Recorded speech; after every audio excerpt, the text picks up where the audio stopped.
नुआपड़ा और बिहार निर्वाचन फलाफल रे आनंद मुखर बिंझारपुर विधानसभा अंचल बिहार रे एनडीए और ओडिशार नुआपड़ा उपनिर्वाचन रे भारतीय जनता पार्टी ऐतिहासिक जयलाभ रे उत्साहित भाजपा कर्मी माने प्रत्येक छक और गाँ गहली रे बाण और बाजार आसर जमाइथिले।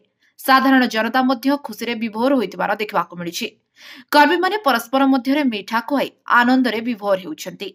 आज एक ऐतिहासिक विजय कहले भूल हेनी कहीं एत बड़ मार्जिन रे कहीं भी आज पर्यंत ओडिशा रे जीति ना। आज नुआपड़ा रे जय भाई ढोलकिया जो 83-84 भोट व्यवधान जीति ए नहीं आम भारतीय जनता पार्टी तरफ सबु माहौल रे आज खुशी उल्लास खेलुची। आगामी दिन यहाँ सारा ओडिशा रे चालू रहिबो। सारा ओडिशा रे पूरा बीजेपी मय हो सारा ओडिशा रे यार पद्म फूलर छाप देखा हो। जो विरोधी दल मैंने अच्छा से आज विजय को से माने सही पारु ना जे एत बड़ मार्जिन में भारतीय जनता पार्टी विजय करछि।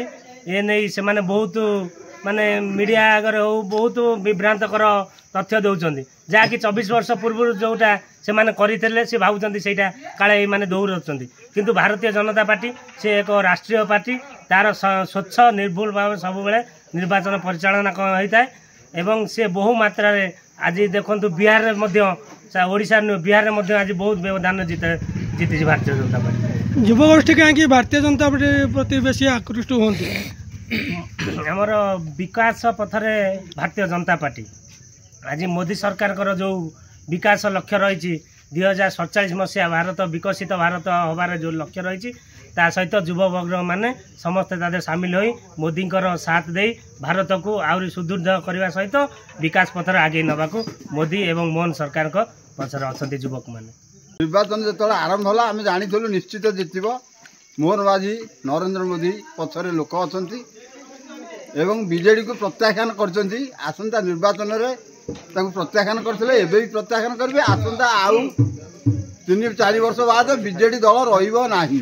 अच्छा भारतीय जनता पार्टी को लोक एते ग्रहण करते मात्रा रे समर्थन दौरान कहीं से भारतीय जनता पार्टी की समर्थन दौरान दल निर्दिष्ट दल ये देश को प्रगति आगे नहीं देशटा ध्वंस कर भारतीय जनता पार्टी की ग्रहणीय कर। बिंझारपुर संध्या मिश्र रिपोर्ट लिव लाइफ ओडिया।